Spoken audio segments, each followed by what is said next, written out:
Buddy? Whoa. Not yet? Good, okay. Good morning.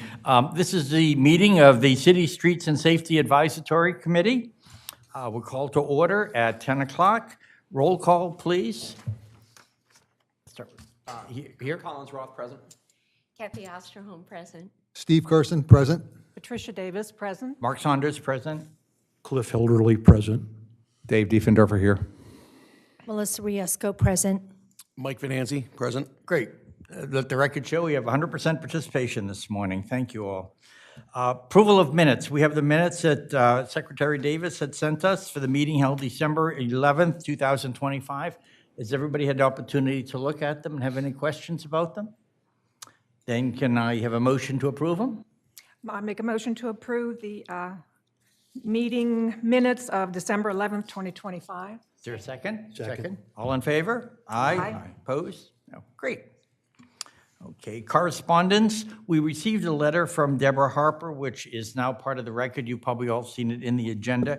We received it actually in relation to the prior meeting, but it came in a little bit late to be noticed, so we're noticing it today and hope everybody had an opportunity to take a look at that regarding the speeding concerns at Columbia Avenue, which we will be talking about today a little bit later. Okay, old business, update on the action of the synchronization recommendations. As you recall, we had sent a series of 5 recommendations to the commissioners having to do with synchronizing the dates, particularly the dates that dogs were allowed on the boardwalk and the date that they could continue being on the boardwalk. We had dates referring to the parking dates of overnight parking down on several streets at the southern end of the boardwalk. We had something to do with smoking, something to do with turning left onto First and Second Streets. And the last one, Patricia, was what? Sleep on the beach? And sleeping on the beach, right. We suggested that we make that all year. The current regulation says that there was no sleeping in the summer, but it didn't mention the winter months. So, happy to tell you that most all, with just a few minor changes, were approved by the commissioners. The minor changes were the dogs on the boardwalk. They asked that at any time of the year, when there were lifeguards on duty, the dogs be allowed on the boardwalk but not on the beach. That was so that the lifeguards didn't have to deal with it. That wouldn't be their problem if there's dogs running loose or whatever. So that would only be a couple of Saturdays, perhaps a couple of Sundays, depending on the weather, at the end of September. And then occasional times like when we have the plunge, the polar bear plunge, when there were lifeguards, the dogs would not be allowed on the beach at that point. So that was, I think, a minor concession. We also added some things that we had sort of missed, and I'm glad they were added. Commissioners added, along with the no smoking ban, they also added e-smoke, e-vaping, thank you, vaping, e-smoke, and marijuana to the list of no smoking rules. So that was just an added addition. Now, we did have, since we made the initial recommendation, we did have some pushback on turning left onto First and Second Street, or not turning left, actually. No, turning left onto Rehoboth Avenue. Turning left on Rehoboth Avenue onto First and Second Street. From First and Second onto Rehoboth. Actually, the other way around. No, It's Rehoboth onto First and Second. First and Second. Well, it's also from. Works both ways. It's Okay. also from First and Second onto Rehoboth Avenue. Regardless, we did not change the rules, except that they will now go into effect the same time as the meters. So that if you see a meter, it tells you probably should not be turning left on either Rehoboth or First or Second. All we did is change the dates because the commissioners felt that there hadn't been enough opportunity because there was some pushback from the public. We didn't have enough opportunity to make a change as big as saying no turning all year, which is what we had recommended. So, any questions about that? Mark, Yes. is Evan coming back into the meeting? Is what? Evan coming Yes, back? yes. I still have a question about the smoking and what they mean by the 4 designated spots. We'll have Evan explain that. Okay, thank you. Here's what happened on that. Evan didn't know prior, nor did I know prior, nor any of us, I don't think, that we had a provision that there were 20 designated spots. Did you know it? Because you were I knew involved that, in it. yeah. And so we needed to work that in again. So we decided, do we really need 20 designated spots? So we just reduced those to 4 designated spots, because one of the complaints that the city had was that they would have to regulate these all year long. And regulating 20 spots all year long was a hassle, particularly in the winter when there was nobody there. So that's why it went to the, but Evan is more the expert on that. That came up to like the day before the vote. So But those spots are only active during the off-season? let's ask Evan when he comes in. It was a last minute thing. I believe they're active all year, but only 4 of them, not 20. Okay. That's my reading of it. But let's verify that with him when he comes. Yeah, good point. Yeah, it does say just the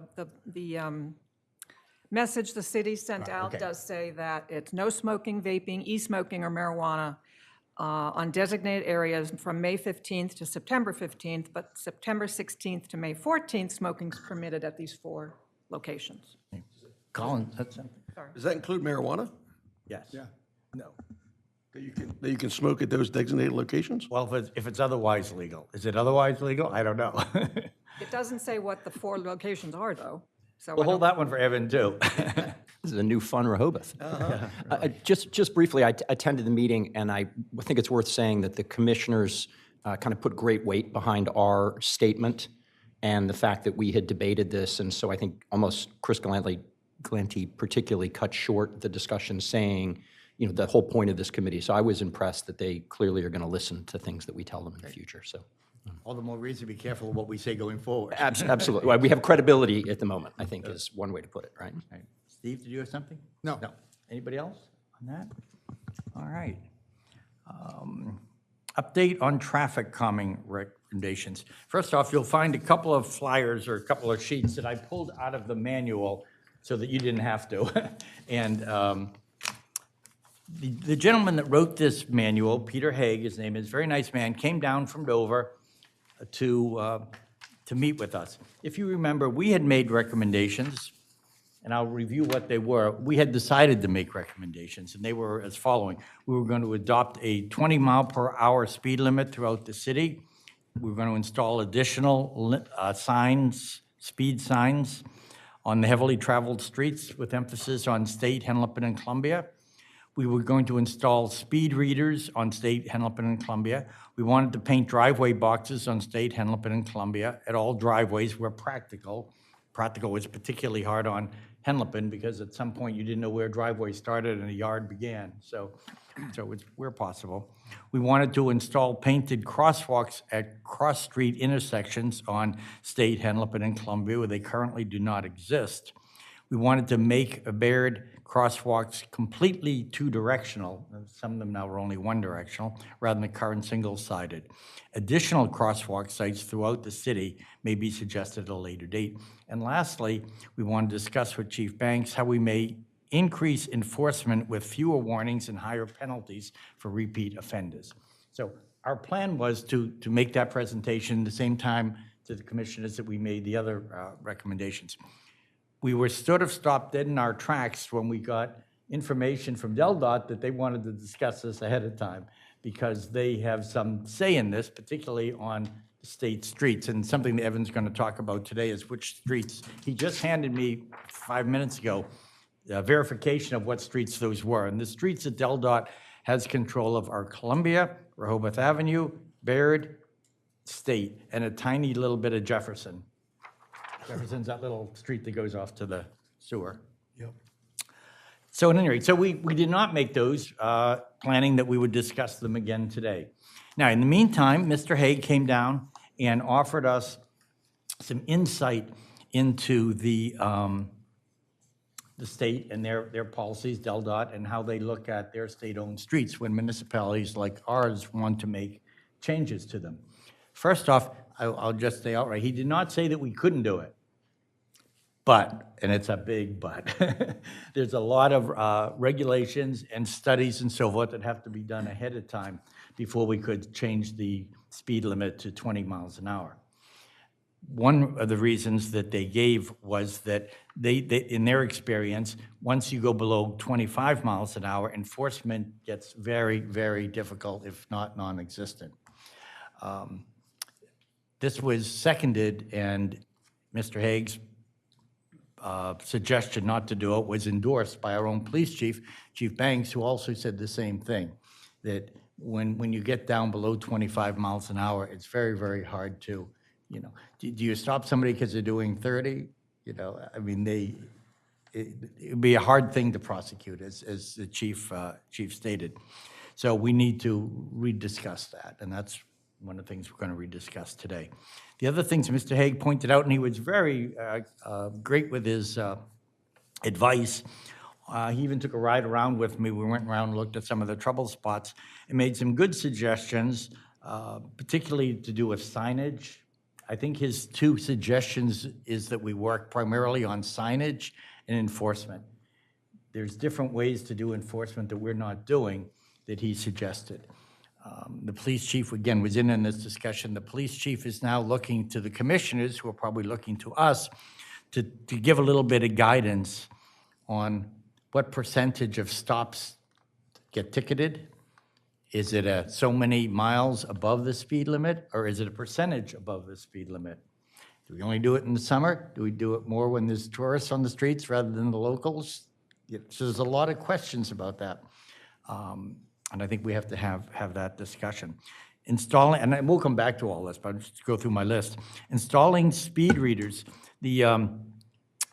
Haig thought, the DelDOT gentleman thought that those were great ideas. And luckily, the day after he was here, and Chris Galante, by the way, sat in with us on our meeting with DelDOT. Chris made the suggestion to commissioners, and I seconded, that we increase the speed readers that we have from 2 to 6, and the other commissioners agreed, and it's now in the budget. So we will, that little thing got pushed through without, without any questions asked. Painting the driveway boxes, the state has no problems with. The state would have no problems with speed bumps unless they're the ones that plow the roads. And it turns out, and I'll verify this with Evan when he comes, they do not plow our roads, so that they would not have any problems with speed bumps. They would not have any problems with additional four-way stops. However, there are studies that have to be done. They're not as in-depth as studies for lowering the speed limit. They're basically, they want to know why we want to do this. And he does say that statistically, the four-way stop signs do slow down traffic, but sometimes the effects that you get aren't as good. And I also believe, Mark, people speed up afterwards. Yes. This That's downstream exactly right. idea is Yeah, the, there's some negative effects of overdoing the basically they stop and then they're right. annoyed, so they zoom. I would ask you to look at 5D, because he explains the whole thing on 5D, and I made a copy of that so you can find out exactly what they're talking about. And then lastly, we need to talk about how we want to approach the ticketing, the enforcement of speeding offenses and stop sign offenses and so forth. And do we want to remain the friendly, easier and gentler community, or do we want to get tough and become Bethany? Nobody speeds in Bethany, right? So, and I think it's true that we said this before. In the communities that have lower speed limits like ours, 25, some of them are noted for their enforcement. And you see enough police cars out that that, if you go higher, you're going to be ticketed. I don't think we have that reputation.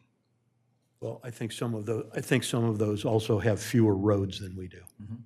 Well, they have a main road, like Yeah. Bethany, it's one main road primarily. Exactly. Sure. Absolutely. All right, so since Evan's not here, why don't we just go right up into talking about this? Let's talk about the speed limit first, and I'd like to Mark, get some could I feedback just from you. a clarifying question? You said that they'd approved and put into the budget speed cameras. Are those the silent, the things Yeah. that sit by the side of the road with the blinking? Yes, it tells you how fast you're going. Okay, so there's 3 of those approved. No, there's 6 of those. Oh, 6 of those, okay. I did read through that document that you had sent to me, I think sent around, there's a lot, there isn't, I was surprised to read, there isn't a lot of evidence that those are helpful. You're talking about the manual? Yeah, right. yeah, and the change in speed is limited. There's this downstream effect as well of people speeding up. And oddly enough, there's two types. There's one that puts the speed, your actual speed up, and there's one that just puts a smiley face or a frowny face. And they've shown statistically significantly that the smiley face, frowny face is better. Correct. Which, again, counterintuitive and surprised me. So just, I don't know if anybody else. And read however, that there's a deeply. however to that too. Evan had brought up, Evan sat in on the meeting with mistake, and Evan said, well, that's fine, but aren't we limited to colors? And we are. These signs only come in so many colors, so the signs have to be artistically designed in 3 colors. So it was kind of complicated because they were getting more popular, the smiley faces and so forth, but you just can't put anything up because you can't be as artistic as you would like Yes, to be. okay. I have a question. Has it already been designated as to where, if we have 2 of them now, and that will increase to 6, has it been determined where the other 4 will be located? Not. It has not. We hope they'll be arriving by the spring season, traffic season, if you will. And then I think we're going to probably leave it to the city to move them around, leave it to the police chief. The police chief made the point to us that if he has a car sitting over on Columbia, it'd be great. If he had a car sitting over on Columbia 24 hours a day, it would cut down speeding. But he can't because you only have so many cars, and you have other places that the policemen have to be. So they do it when they're off time, when they're slow, and so forth. So this hopefully would sort of take the place of a police car sitting there. The other consideration may be there's one of those signs on Hickman Street, and then a stop sign was put in. So the speed sign is essentially no longer doing anything because you have to stop. If those can be moved around, then we already have And I think one. they're portable. They are portable. I mean, they. Some are and some aren't. They're Hey, probably here- hardwired. Yeah, but I'm Question just, for Evan when he comes, if ours are portable. or Portable not. ones would be great, I right? don't- 6 I'm months not- here, 6 months there. yeah, I'm not aware, yes, I During the don't traffic know. times particularly, right? I think the one on Munson Street is permanent. Yeah, that might be. I'd say the one thing I gathered out of 200-plus pages, if you read the attachments as I did, was that this is a very long process, which I don't think is acceptable for what we're looking to do in making an impact at some point quickly. So I think maybe we break this into areas we can affect immediately, so areas that the city controls that we can do, and areas that are kind of more of a long-term project. Because I believe we need to see results, because it's been a huge topic for years. If you go through and read everything, it's not like it just started coming up ever since we started talking about it. So I think we need to find wins that we can be successful at and that can affect the community in a positive way, while then also focusing long-term on the ones that are going to take a long time. So, I mean, if we just look at, one of the main that we hear about, henloping, right? That's not controlled by the state, right? So maybe that's one we look at. Maybe we grab a few others that are high-traffic areas to look at in developing a plan, instead of trying to develop a comprehensive plan where a lot of it's going to get held up. So just my thought. Right, and the majority of the complaints have come from those streets that you noted. Just a suggestion, there's something called a raised crosswalk, and what that is, it's a speed bump disguised as a crosswalk. And I thought that was interesting because it didn't have the negative look that a speed bump has, and it serves as a crosswalk as well, so it may have some safety features on that. It's the one that says 4C. If you look at both sides of the paper, you'll see the advantages and disadvantages on the back. And of course, the problem, to remind everybody, the problem we had with the previous speed bump is when we put the speed bump on Columbia, people started going down Henlopen to avoid the speed bump. But I just drove down there the other day, and you could easily put one of these on Columbia and on the exact same location of whatever, what am I trying to say? Right over diagonally from on Columbia. you could have two of them on any of the, like Easton or any of those side streets that cut through. Felton, although that's pretty early on, maybe one of the streets later on. So if we put two of them, there'd be no advantage to a truck car going over on Henlip, if we're going to run into the exact same speed bump. The only thing on the speed bumps is, as a note there, that we have to make provisions for bicycles. I looked down that end, because, obviously, it can't go right up to the property line, because there needs to be room for a bicycle to get through on what's typically the bike lane. Why? Because they'll get hit by, the bump affects them more negatively. I mean, they put speed bumps all the way across the road in other places, like, Do they, or is Yeah. there room for a bike to get by? no, it's shoulder to shoulder, And And I don't think it represents that much of a challenge to bicycle riders.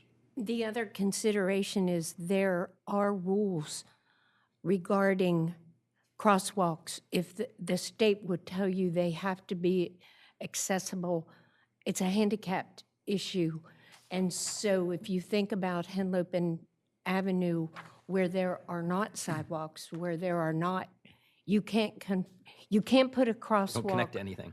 when it's not connected to a handicapped accessible entry and exit. So that, I didn't know as that. we're looking at those kinds of things, there's other regulations rather than the speed things. Handicapped walkways have lots of requirements. That's good to know. I did not know that. I'm looking on here, it's not mentioned on here anywhere. So it sounds like that kind of rules out the speed table. Yeah, I was looking at, if you look at the picture on page 82, that was sort of what I was thinking would be ideal for us. Leaving room. It does connect to a sidewalk, though, right? Right. The picture Right, connects. Right, it doesn't, they don't have sidewalks either. Right, exactly. I would also imagine the reason why the state doesn't want to have speed bumps on roads that they control is the liability of when they get destroyed during plowing and other things. So I think that's something else we got to look at to say, is this safe for plowing? Well, the state was very firm on that if they plow it, they have a big say on putting in any sort of bump, but they don't. And is that correct, Evan? The state does not snow plow any of our streets. They do they snow plow? Well, there you go, Mike. Throws a little more cold water. Evan, we were just talking about the meeting that we had, Mr. Haig. Thank you for this, by the way. I shared with everybody what streets are. And do you want to just give a brief summary of what you got from, I gave him what I got. Yeah, absolutely. Good afternoon, committee members. Evan Miller, I'm the Assistant City Manager. Good afternoon, members of the public. So let me just touch briefly on the state-maintained roads. So I just wanted to mention that the state does provide various maps. They usually call them, I think, first maps. So there's a lot of information available on there, different types of GIS maps that provide different types of information.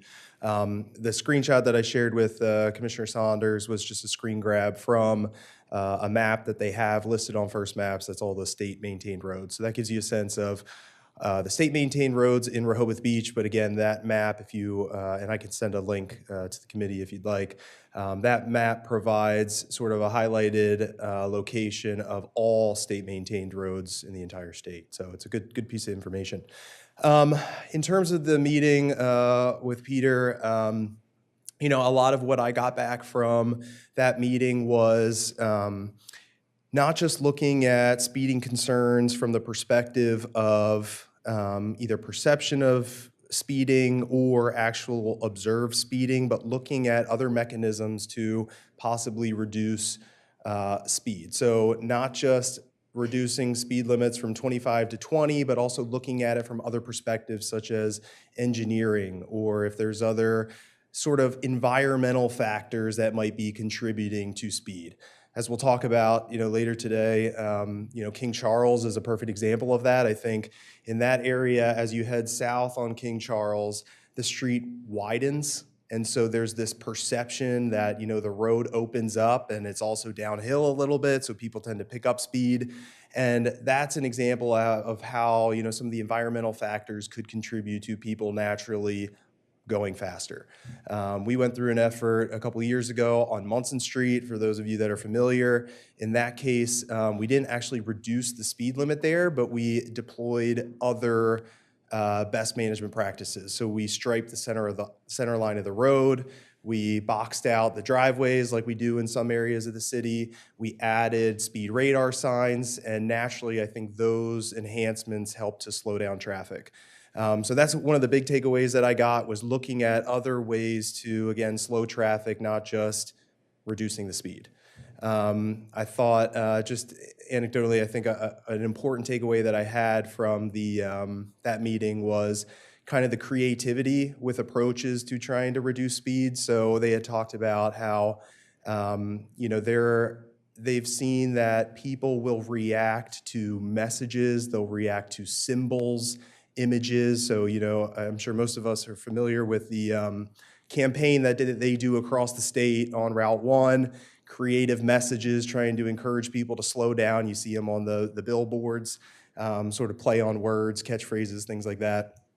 And he had mentioned that they're actually starting to explore symbols, using symbols. So if you're going the speed limit, it's a smiley face, or if you're speeding, it's a frowny face. And they're tailoring those types of images, to also, consider things like holidays. So with Valentine's Day coming up, if you're going the speed limit, it's a heart. If you're going over the speed limit, it's a broken heart. And from what they've seen, he said, they have data that shows those types of messages, creative messages, get people's attention, and they've seen across the board a reduction by about 7 miles an hour when they're deploying those types of systems. So I think overall that was my biggest takeaway, was, again, not just immediately going to reducing speed, but also factoring in other creative solutions to be able to slow down drivers. So I had mentioned to our committee that we just, we budgeted for additional radar signs. yes. Will they be able to do that? Yes, I'm sure they could. Well, I'll have to actually look into that. We haven't ordered them yet, so we could order those. Yes, so I do have a quote for them just for budgeting purposes. That was something I was going to ask them to see if they have the capability to do that. But yes, I think that's something that we could look into right now. What we like about those signs is that we're not only given the data, so we know how many cars are going past that sign. It gives us sort of additional information, bar charts. You can also specify a date range, and it'll give you counts by speed increments. So it gives us a lot of data, but also more importantly, we can kind of customize the sign a little bit to say, at 25 miles an hour, we want the speed that's displayed on the message board to start flashing, or you want it to turn red, or whatever we want to do, we can kind of customize it to a certain extent. But yes, I can look into that to see if symbols and things like that are something that we could use. They did say that they've found that in some areas the symbols, the feedback that they've gotten on those types of symbols are different. So for example, some of the toll plazas, I think they experimented with the smiley face, frowny face. I think overall, people just didn't like it. They thought maybe it was a little bit unprofessional too, so they ultimately went back to a different system. But again, I thought it was really interesting that they actually are experimenting with different things, and that they're actually seeing a lot of data come back in support of those enhanced messages. Is the plan to have these being a portable or fixed? We have both in the budget. So we have currently, I believe it's 2 portable speed trailers, and then we did have, I think it was 2 fixed speed radar signs in, which at the last budget meeting, there was support to increase the number. So we're gonna budget for 6, and I like even numbers because, on any street, we want them on both sides of the street, eastbound, westbound, or north, south. So we have in the budget right now 6, and I don't think we really haven't identified desired locations for those. I think a lot of it comes down to where the areas are that need them, but then more importantly, as we start to think about certain streets like Columbia or Henlopen, we want to strategically place them in locations where it might be right in the middle of the street where there's 2 stop signs, so people have enough time to speed up before they actually hit the radar sign. You're not putting a radar sign right after a stop sign. State Street would be good too, right when you come off the highway. Right. Right, exactly. Yeah. So Evan, is it 4 portable? And do you know what's the number? 2 portable and 4? Portable trailers, yep, Right. and then 6 of the fixed Thank you. speed radar signs, yeah. Evan, when it comes to striping, because I think that's a fairly easy, from my standpoint, thing to get done quickly, not a huge cost. If you looked at something like that on Henlopen in Columbia, would that be part striping done by us and part striping we'd have to get the state to do? Or is that something where striping can be fully done by the city, even if it's on a state road with approval kind of thing? I'm almost positive the state would allow us to do it just with their approval.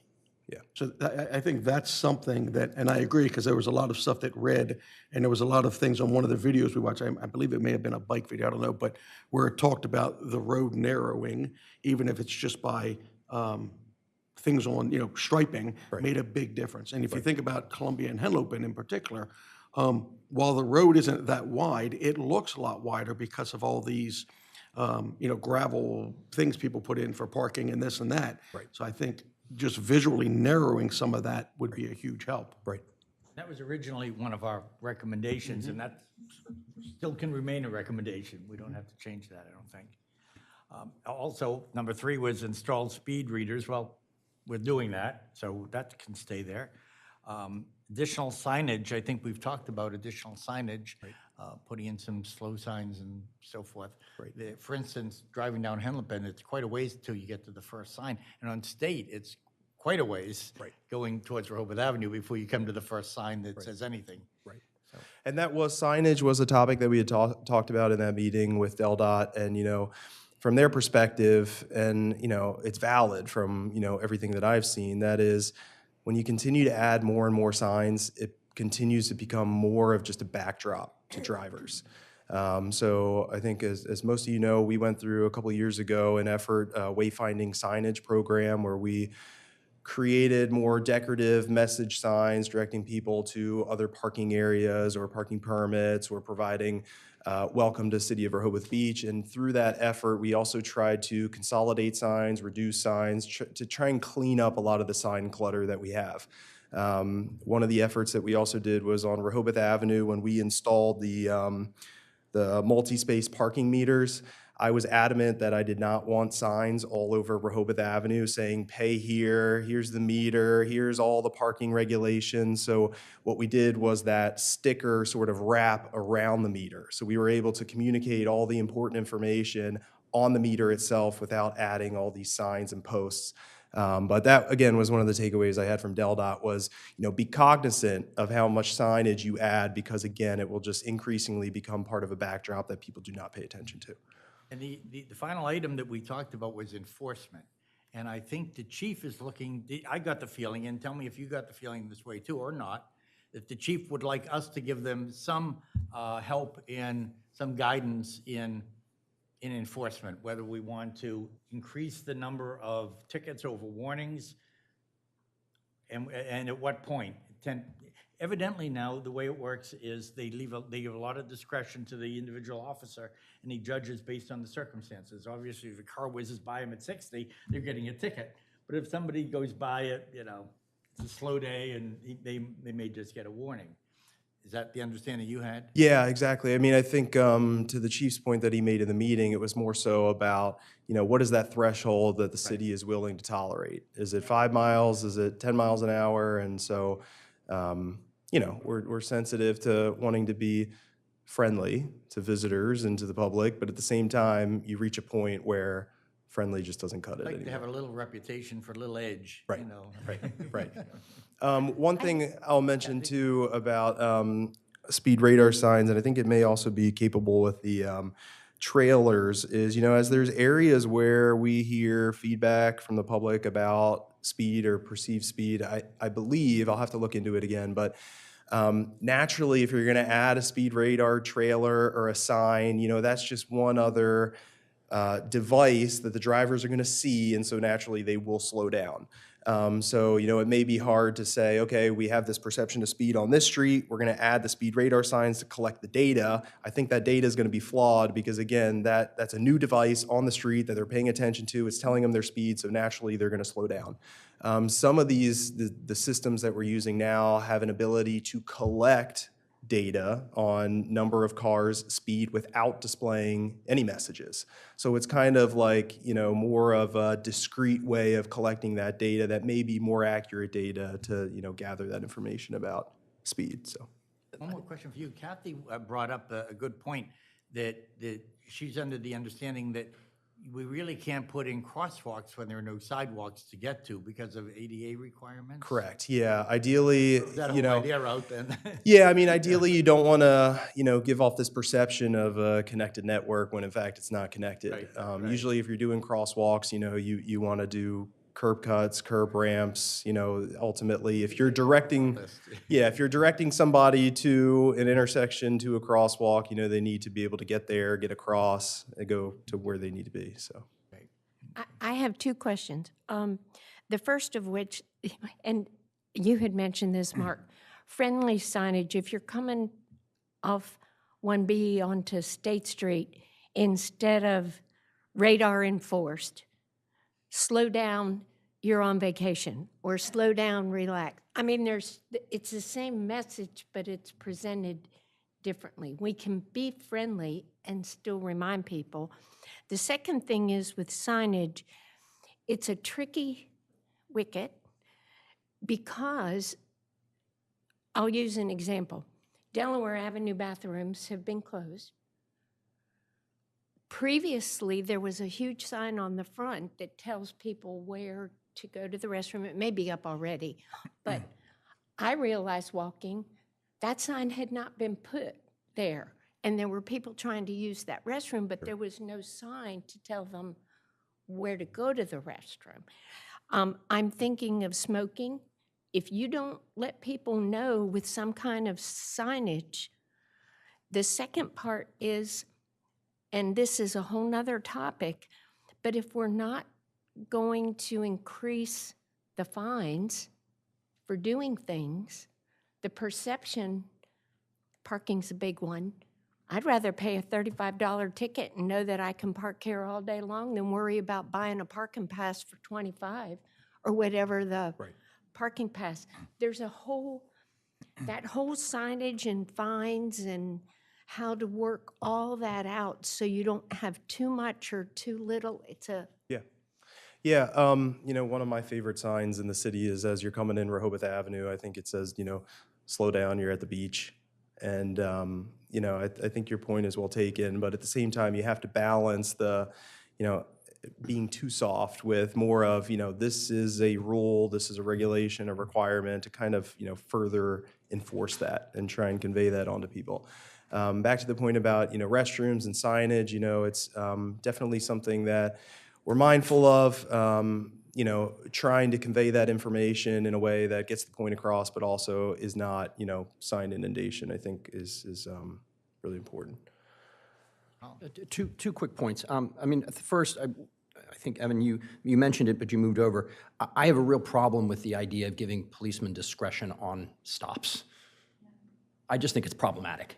I think that the rules are the rules, and the rules need to be evenly enforced. So I think we can instruct our policemen if the people are going below 30 or below 35, you can let them off. But there should not be individual discretion. Somebody going 45 is going 45. And there shouldn't be discretion there. So just a general point. I'm not asking anybody to respond. I agree with you. Yeah. And I was going to suggest at the end that if the commissioners give us the okay, that we form a small subcommittee to come up with that. We don't, all have to worry about it. Let maybe 3 or 4 people come up with some suggestions that we give to the police chief. Second, just in response to the point about gathering data for speeds, I think that's super important. But I'll raise something that, Evan, you weren't in the room at the time. Having read the data on the reduction in speeding when it comes to these signs we're talking about putting in the speed signs, there's not a lot of reduction in speed. So we should also be cognizant that I think we all like the idea of putting these things up. They can't hurt. But we shouldn't expect miraculous results necessarily because the data from around the state, although there isn't a lot of data for putting them on streets where the speed limit is 25. So maybe it will make a difference there. Yeah, and I think it also goes back to the point I made earlier, and that is, again, there's more things that really could and should be done in addition to signage or reducing speed limits to, again, further incentivize the actual reduction in speed. Some of the improvements, marking the street and doing other things. Evan, Steve had a question about where smoking is permitted and signage there. Can you clarify that a little bit? I can do the best that I can. We're all a little confused. So, there are, Really interested in where you can smoke pot. And when? When? well, yeah, there's a bill before the legislature right now, which I think proposes to reduce that down to a $50 fine. But, my understanding, I did not help craft the ordinance, but, we have designated smoking areas, and usually in those locations, I mean, mostly around, you will see the signs at the boardwalk, usually at the street ends. You'll also see them, I believe, seasonally at the dune crossings on the side of the beach. That is really intended to say, Rehoboth Beach is a no smoking city, but these are designated areas. I think the idea at the time was you can't sit on the beach under your umbrella and smoke a cigarette. If you want to do that, you need to come back at least to the toe of the dune or back off the boardwalk onto the street end, kind of away from groups of people. I think, the code specifies that during a certain time of the year, and I know the committee had made some recommendations on this, consolidating dates, there's no more than 20 locations where smoking is permitted. And then during the summer, or the off-season, there's only 4 locations. I would have to talk to the streets department, who sort of maintains that program, and talk to them a little bit more about where those locations are. But again, my understanding is it's toe of the dune or street ends, again, to try and get them away from more of those densely populated pedestrian areas. And their new ordinance is only for all year. Correct. Because of the things all year. Yeah. Right. So it made it a little simpler for the maintenance people that have to clean it up and so forth. Evan, has there ever been any discussion looking at Columbia and Henlopen about making them one-way?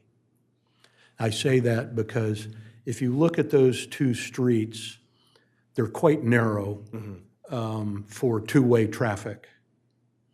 So the typical traffic speed calming techniques are quite difficult to employ. Sure. Just because there's not enough room to do anything. Right.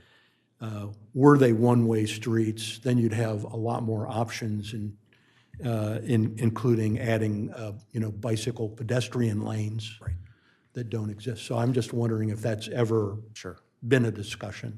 So not to my knowledge, at least in the 8 years I've been with the city, I don't think we've ever considered that, or I haven't certainly been involved in any of those conversations. One of the things that we did look at, though, was part of the streetscape concept project that we did for Baltimore and Wilmington Avenue. That was one of the considerations that we had, because similar concept. Baltimore, certain areas of Wilmington are very narrow. I mean, second block of Baltimore, extremely narrow, especially closer to the intersection on 2nd Street. So there was some consideration during that streetscape concept to making some of those streets one-way. The concern at the time was you are certainly reducing sort of some of the congestion on those streets that are now one-way, but you're pushing that traffic to another street. And in areas like, for example, Wilmington and Delaware, when we were doing the concept, you're pushing that traffic to another street that's going to try and go around or circumvent that route. So at the time, it was decided not to, obviously proceed with that recommendation. But again, that's, to my knowledge, the only streets that we've really looked at: Baltimore, Wilmington, trying to make those one way. But again, it would just, in the concept, it's kind of pushing traffic further out into the residential areas.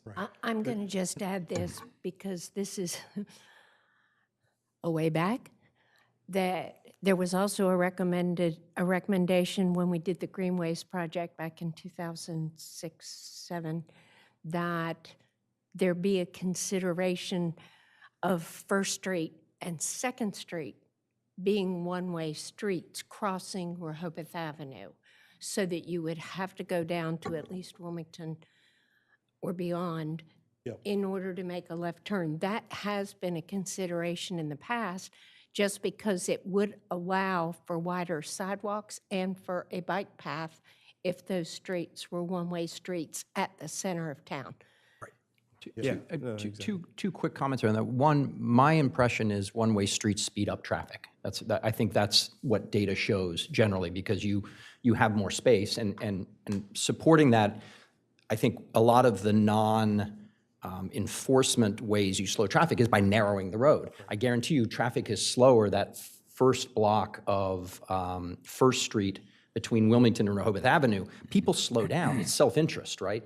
And so the problem is if you make a street one way, you eliminate that need to slow down, people may actually speed up.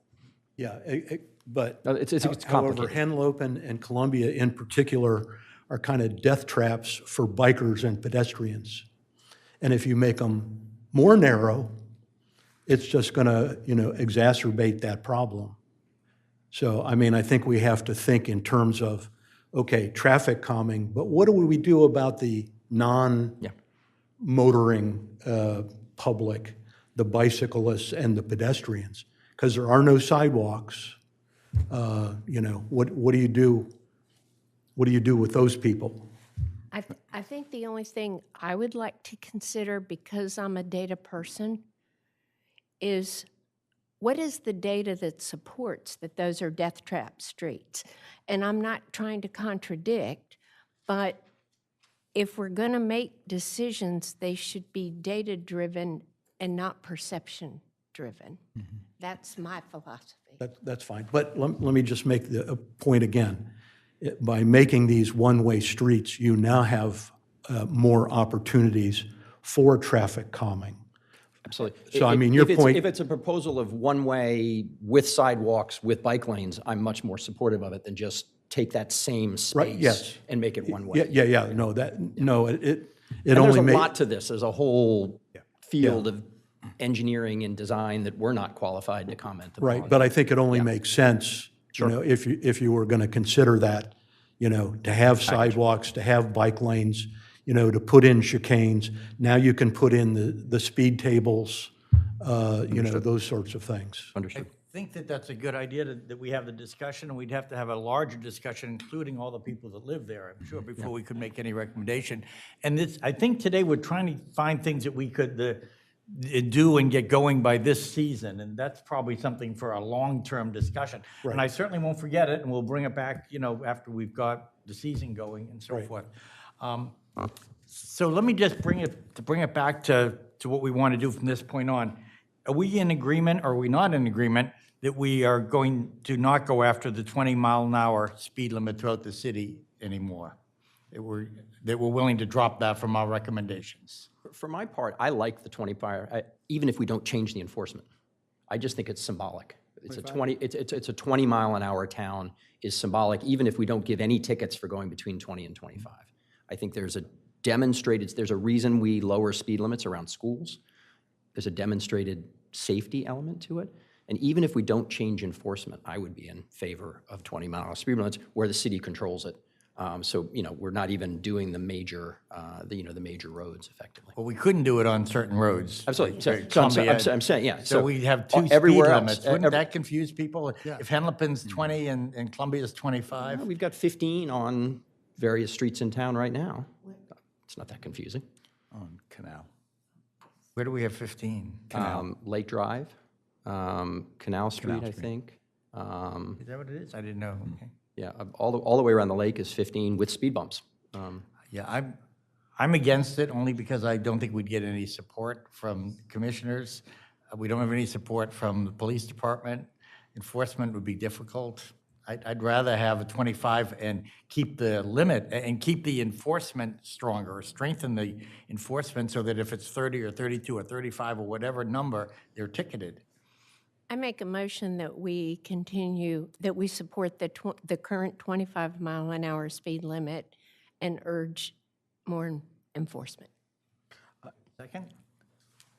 I would second that, if I could also just add on to that to say, and we will also continue to pursue a 20-mile-an-hour speed limit throughout the entire town with cooperation through DelDOT, would be my thing. So yes, I agree, as of right now, support the 25 with heavy enforcement, but I do agree with Collins. I think a 20-mile-an-hour speed limit through town would be beneficial in the long run.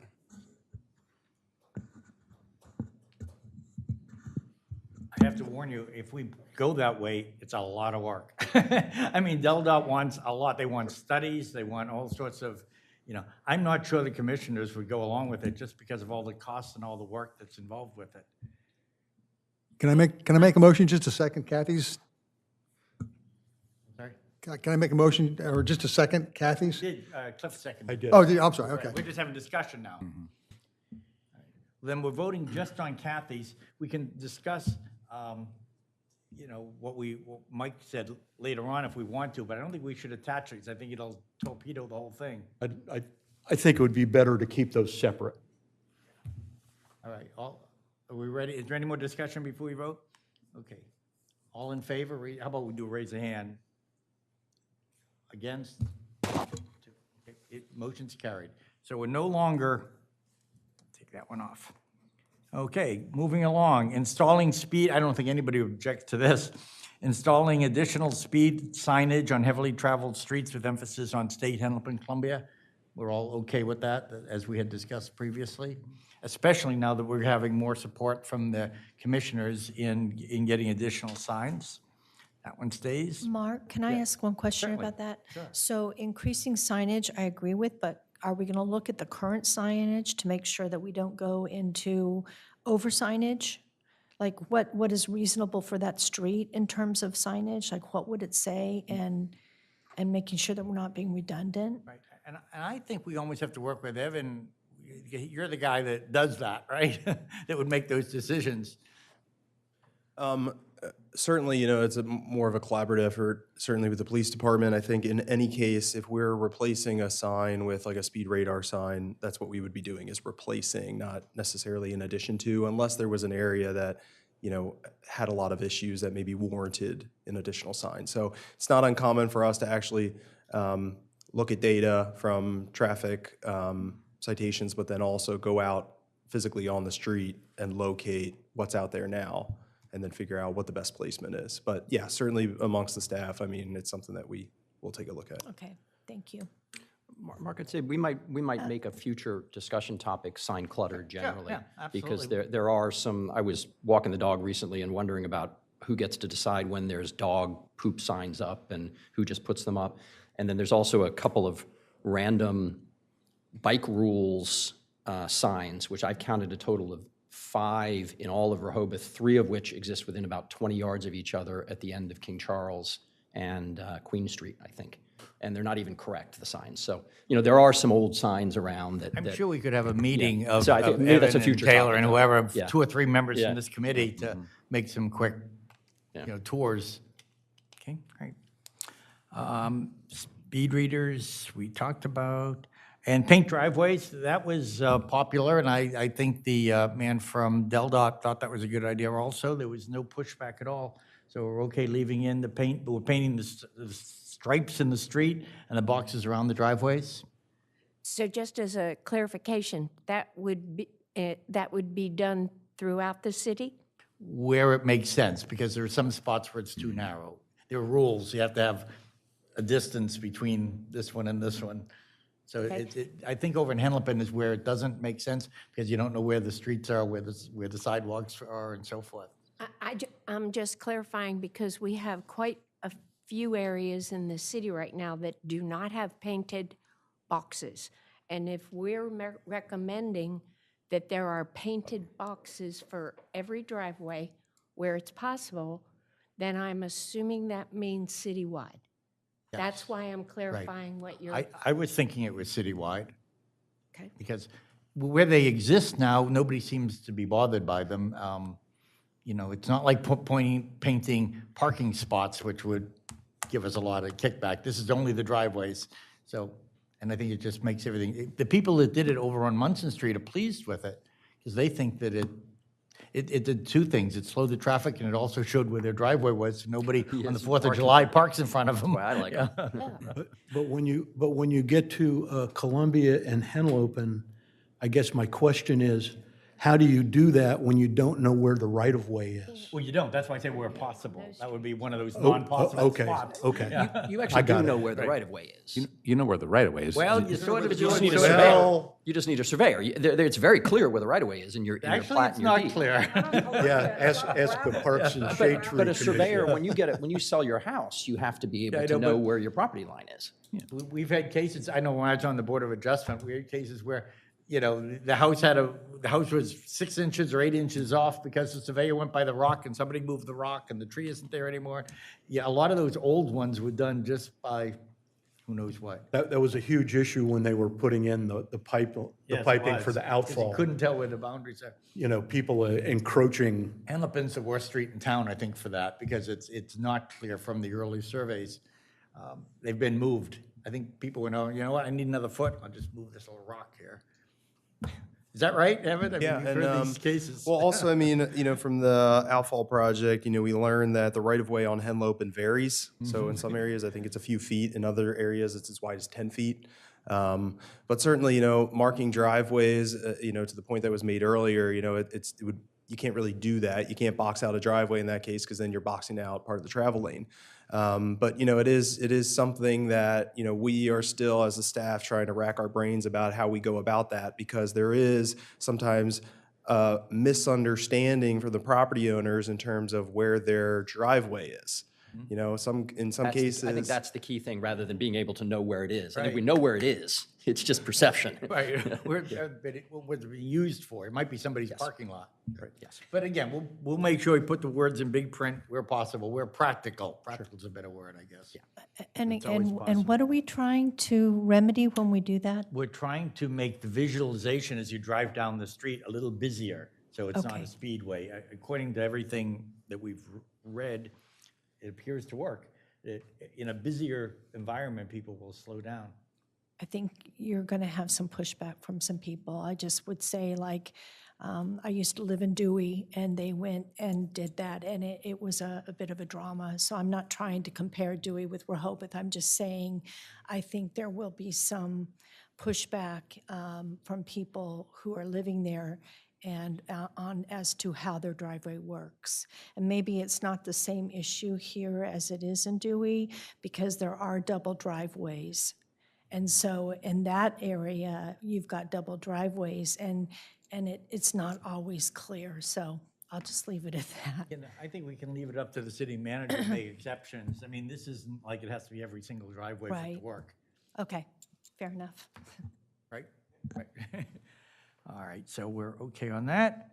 And then I'd like to suggest that we make maybe a subcommittee at some point to meet with Chief Banks and Town Manager and Evan and talk about enforcement. And when you're talking about enforcement, are you including fines in that, or just enforcing? Well, the fines are going to be decided by the commissioners at a later date. It's on our schedule to talk about the amounts of the fines. That's what I'm We're saying. going to talk about how often they're given. Okay, so we're not going opposed to make to- recommendations on the fines. Right, not the amounts. I think the Okay. commissioners need to do that. But we can certainly suggest that we make Increase them more often. Yeah, right. Or increase them. Or increase them, sure. Or make them, and I've brought this up to commissioners already, that we want to look at multiple adjustments, laddering it for those that are multiple offenders. Okay. People who keep going through the same stop sign, it should cost more each time. I just have a question. What information or suggestion are we trying to give Chief Banks other than we would like more consistent enforcement? I mean, I'm trying to figure out what we're having to do with the job that his group does every day. I think what we're trying to do is to hope that by being a little less friendly and have a little bit more history of giving tickets, that people will slow down. The perception that if you speed in Rehoboth, you may get a ticket. And turning that up, turning the volume of that perception up. Okay. I'm just looking at the purpose of a subcommittee to meet with Chief Banks, if this is the message that we want him to have. He asked us, actually, he asked us at a recent meeting, he said, I need some guidance I would like some guidance from you folks. If you want me to give more tickets, tell me how to give them. Do I give them at a percentage, or do I give them so many miles per hour? And That Mark, explain- that- process-wise, the subcommittee would come back here, we'd all kind of agree, Right, yeah, no, we follow right, the advice right. and off we go. Right. I just don't think it's something that we need to get on the front page of. Granular, yeah. The Gazette. You know. Do Not you till we're want ready for that. volunteers for that now? I mean, No, how do you want to do that? let's talk to the chief and see how he wants to do it. But we do want to get permission from the commissioners to do it, so. I see what So you're that's why it's still on my list. All right. So the only thing that we've really removed is the 20-mile-an-hour thing. Otherwise, we're good, and I will take this to commissioners. Now, what I haven't done today, and I've been neglectful, and I apologize to the public, if the folks of the public would like to come up and comment on anything that we're talking about, I'll let this young lady go first. She got here earlier. You have to tell us your name and your connection with the city, please. My name is Carol Holzman. I live on Columbia Avenue. Thank you, Carol. And have been in our house. Our house has been in our family since 1951. So I've been coming to Rehoboth since I was in utero and watched it change and watched how sometimes we go by the old rules when the new rules need to apply, and vice versa. So listening to this, I took a few notes and want to make comments about what we've discussed. One thing is the speed bumps. The speed bump that was down on Columbia Avenue probably did slow traffic, but when you've got all the construction trucks and trailers that go down Columbia Avenue, it creates such a loud cacophony that it's not relaxing for the people who live there. I'm down on the second block, so it didn't affect me, but I just can hear the trucks when they're going over bumps in the road, and it's very distracting. So I would recommend not doing speed bumps. We talked about the discretion in issuing tickets. So this morning I got an email from Harvard Business Review. And Harvard Business Review talked about how we need to be firm leaders, not kind leaders. And this is very typical about what we're talking about here. We're trying to be kind. Kindness doesn't always do right by the people that live here. And I would say, I'm agreeing with you. I don't remember your name. Collins Roth. Collins. Yeah. So I'm of the faith that if you're going to give a requirement to not speed, then no matter how fast you're going over the speed limit, whatever that is, if it's 35, people are going 36, they get a ticket. We need to increase our revenue here. We're missing a huge opportunity with all the people that are driving fast down Columbia Avenue. So I have that to say, that we need to be strong leaders in a beach community and be consistent. Oh, here's an opportunity. I find that when people are driving down Columbia Avenue, they've got one thing on their mind, and that's getting to the other end. They don't think about the people that live there. This is our home, and we are allowing people to drive 50 miles an hour past our homes, and that includes ex-President Biden. His whole entourage would go by our house at 60 miles an hour. God help it, those people, if a child ran out in the street. Then how would we feel? How would he feel? How would his entourage feel? It's no different whether it's President Biden or just some other bystander just driving down the road. We need to be consistent. So with that in mind, rather than putting out a bunch of signs, let's reach out to the realtors who are doing the rentals. Have them put literature in the lease that it's their obligation as a visitor, as a renter of our community, that they abide by the speed limits. Verbo, all those rental organizations, we can reach out to those people to help spread that word.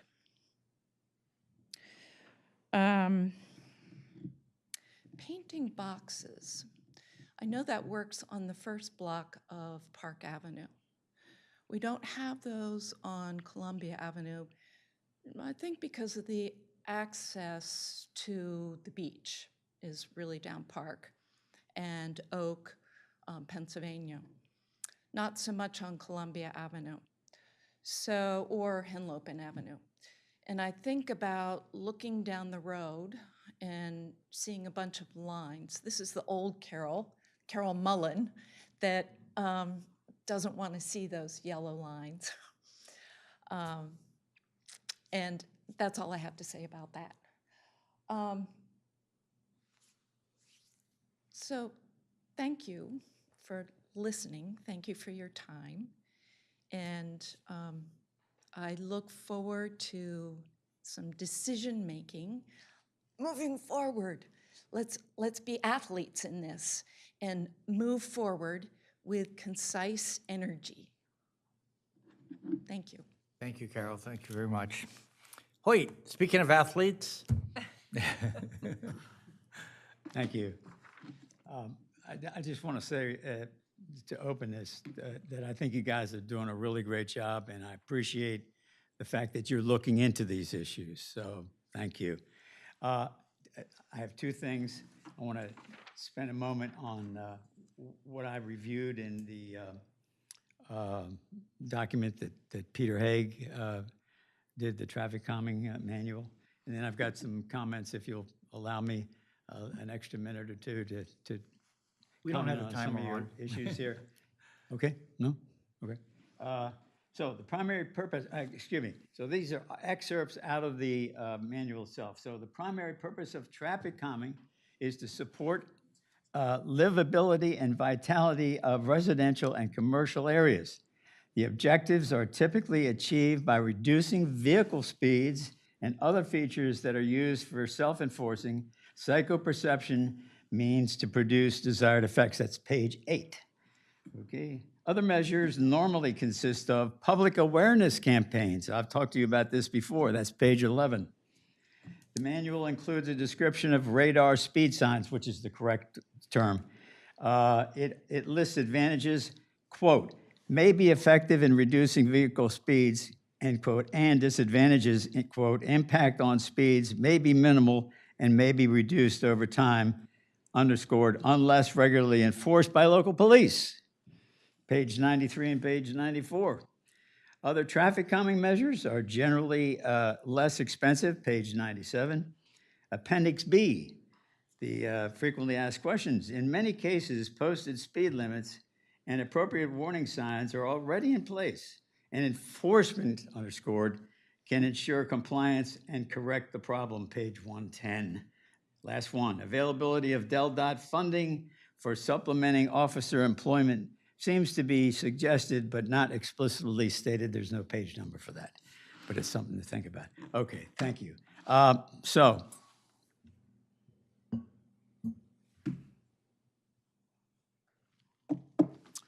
is there evidence to establish that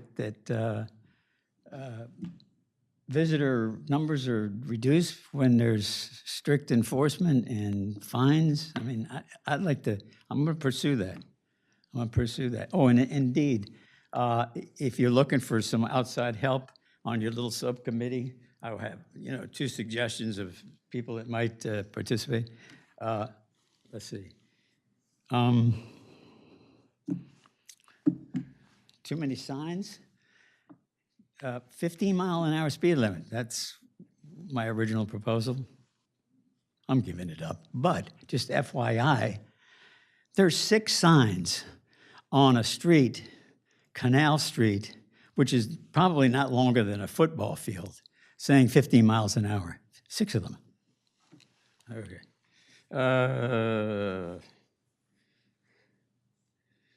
One way. I have some thoughts about Henlopen in Columbia. I'll keep them to myself for now. Yeah.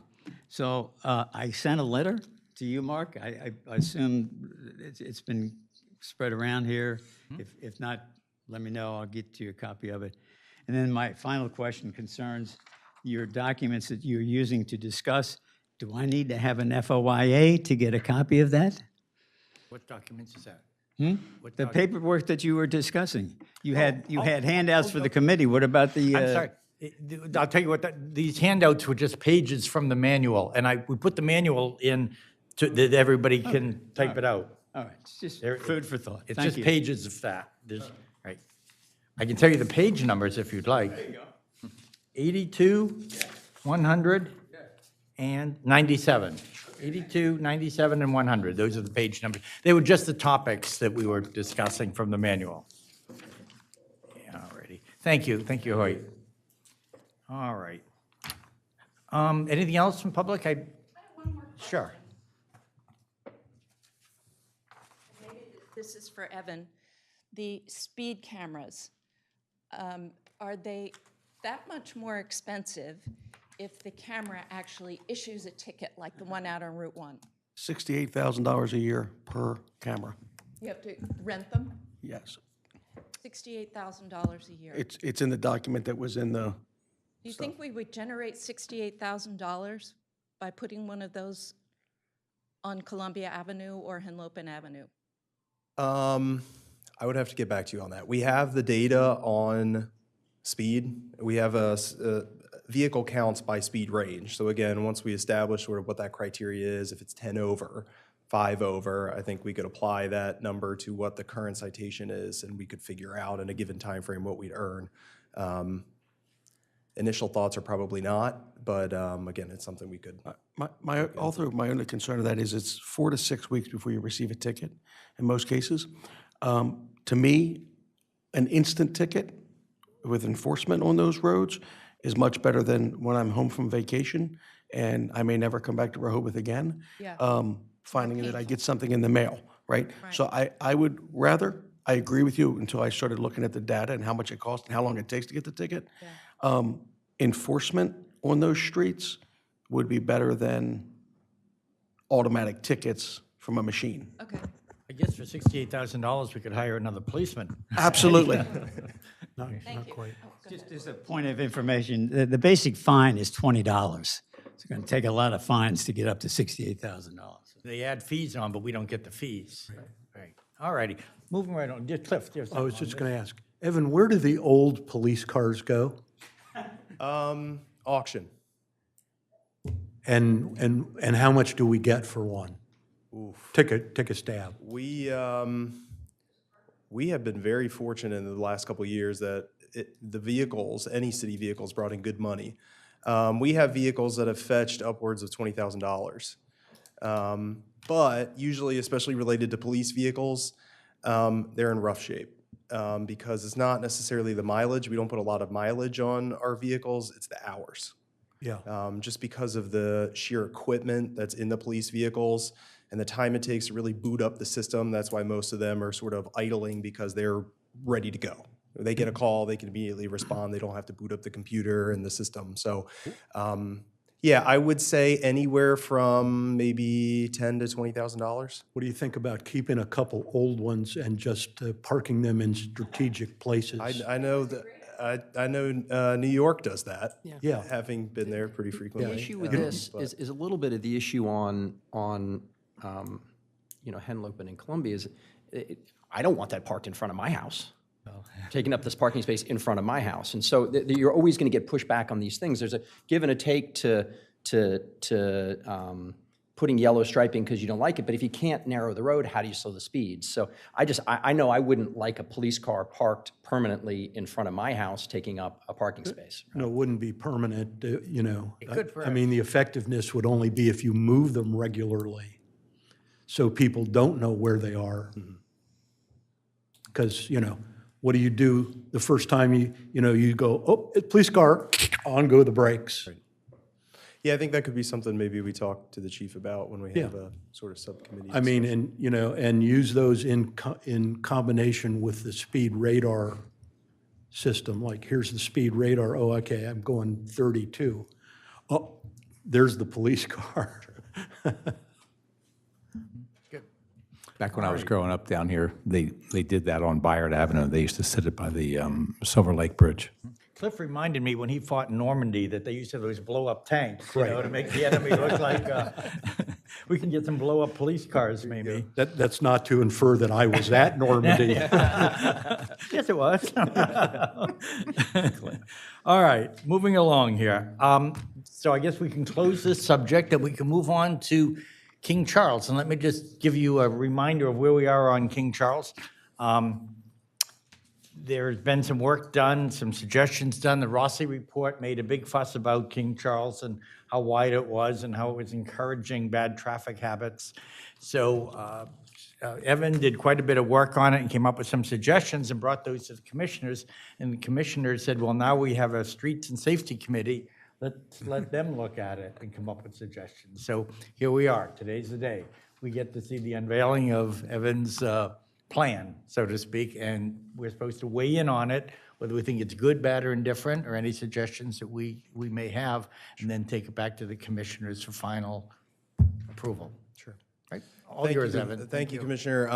I have prepared just a sort of summary of the history of this. To Hoyt's point, this document is not embedded in the agenda. It was a document embedded on the December 8th Commissioners then workshop meeting, but I will work with Marco to make sure that he gets a copy of this and is embedded in the agenda. But again, if anybody would like to take a look at this document, the December 8th meeting of the Board of Commissioners, this document is available currently in that meeting agenda. So the City of Rehoboth Beach contracted with Rossi Group. Rossi is a transportation, primarily transportation and planning firm. They're also technically subcontractors under the Delaware Department of Transportation. So if we were to acquire a transportation grant, they are sort of an eligible subcontractor to be able to provide services to us under that grant. So we contracted with Rossi Group to prepare a jurisdiction-wide traffic study. That was in 2023, overlapped a little bit into 2024, really with the purpose of developing a traffic and transportation study, improvement options, sort of recommendations for anybody. I believe the committee might have received a copy of that report early on. If anybody wants to see it, we still have the Rehoboth, City of Rehoboth Beach Reach Out Rehoboth website that provides a lot of information about current city projects, completed city projects. So the final report is included on that website. I draw everybody's attention to the end of the document because there's really an appendix there, a matrix of recommendations. I think it's like a 300-page document, so I always suggest going to the matrix because that's really where the meat and potatoes are of that study. So again, they provided improvement options and recommendations to address traffic and transportation concerns in the city. The scope was very broad. As we started to talk about this project, I think anything and everything was kind of brought up and said, well, we'll address it in the parking and transportation study. So the scope kind of grew pretty large. So they completed that report around 2024. Following that report, the Rossi Group did give a presentation to the Board of Commissioners. They reviewed a lot of the results and recommendations from the study. And in that presentation, they also touched on some of the recommendations, primarily focusing on immediate focus areas that they had recommended. One of those immediate focus areas was considering a pilot or demonstration along King Charles. For years, we had talked about, we have heard also concerns about speed on King Charles. Again, as I had mentioned before, the street being so wide, it's downhill a little bit as you head south. Speed. Also, a desire for more crosswalks. We've heard from residents along King Charles and also from the public as a whole that this is a primary connection point for the second block to the first block, access to the beach, and to not have crosswalks in this area is obviously we think a sort of a disservice to the public because we know people are crossing there and we have hundreds of people crossing any given day to get to the beach. So in the summer of 2024, we did conduct a pilot project. That pilot project on King Charles deployed 2 different styles of crosswalks with a goal of enhancing the pedestrian safety, but also slowing traffic. So one of the pilots was on Stokely Street, and in that location, we provided sort of a median relief area. So there was a crosswalk provided, and then halfway across the street, right where the median is, we created essentially a relief area so that if somebody was crossing, they're starting to drop their chair or anything else, they could stop in the middle of the street with plenty of space, still allow cars to go by before they continue through. And then the second trial or a pilot project that we did was on Newcastle. That was a different layout where instead of a relief in the median, we actually provided reliefs on the east and west side. So kind of like mock bump outs. So providing them with some relief just before they cross and just after they cross. Again, during that pilot project, when we deployed those temporary crosswalks, we also conducted a survey. So it was a combination of at those intersections, we actually had QR codes that anybody that was waiting at the intersection could scan that QR code and then complete a survey. We also had representatives from Rossi Group actually come down in person, talk to pedestrians. In some cases, they even talked to some of the drivers to get feedback on those two crosswalks, really to see if they felt like those crosswalks contributed to or enhanced safety and whether they had a preference as to what style they thought was better, either that median relief or sort of the bump out style reliefs. Overall, and again, the survey results are available on Reach Out Rehoboth, the feedback was mixed. Overall, people felt safe using the crosswalks. A majority of the folks felt that they were effective or that they were somewhat effective, but there were still 30% of the people that felt that they were ineffective. In terms of preference for the style of crosswalks, again, the two different styles, which one they preferred, 52% preferred the bump out style. So again, very sort of mixed reviews. The survey results, as I said before, are available on Reach Out Rehoboth if you'd like to take a look. So we received that feedback from the survey, and then this past summer, I actually contacted Rossi Group because in addition to the desire for pedestrian safety improvements and traffic calming, we have discussed over the years, it's been mentioned over the years about King Charles being parallel parking in certain sections of the street. If we were to change the parallel parking to angled-in parking, first and foremost, will that contribute to slower speeds? Because now, as we've talked about sort of extensively in this meeting, the travel lanes will be narrow, a lot more narrow than what they are now. So in addition to slowing speed, could we also create more parking spaces, converting from parallel to angled in? So I reached out to Rossi. I said, can you do just a quick desktop exercise of what ultimately some of the impacts of some of these changes could be? So that's what's provided in the agenda and what I have, or will be provided in the agenda, what I have up on the screen. This is their sort of desktop findings of the comments I made before. So I'll briefly go through it. The first option was existing conditions. So let's try and quantify right now how many parking spaces are currently on King Charles. They came up with roughly 69 parking spaces. They also looked at the existing parking spaces from sort of a standard perspective. So DelDOT offers standards for parallel parking space size, angled in parking space size. So, the standard for a parallel parking space is 22 feet wide. So they analyze the existing spaces on the street to identify how many are there, but also how many are non-standard. So as you scroll through this PDF, again, it's in the December 8th agenda, you'll see sort of diagrams. I'm not going to go into the diagrams, but you'll see the actual layouts of this desktop exercise. So option one being, again, if we were to count the parking spaces and then how many are non-standard. Option B is if we were to add crosswalks at all of those intersections, and if we were to bring those existing conditions or the non-standard spots into compliance, then how many parking spaces will we have? Because there are requirements where if you add a crosswalk across the street, there has to be a certain clearance from that crosswalk to the first available parking space. So, as we add crosswalks to both sides of the street, that will result in a loss of some parking spaces. But also, if we bring those non-standard parking spaces sort of up to the standard, that could ultimately result in some loss of parking as well, because now we're borrowing from one space to create a standard space just next to it. So that's option B. If we were to factor in adding the crosswalks, but also standardizing the parking spaces, that brings us down to roughly 52 parking spaces if it remains parallel. Option C is converting those parallel parking spaces to angled in and adding the crosswalks. And what you'll see is they estimate that we could have 94 angled in parking spaces. So we would increase parking, we would be able to get the crosswalks, and we would narrow the travel lanes down to 11 feet, which is sort of the absolute minimum in terms of a recommendation. So this is what was presented to the commissioners December 8th. We are currently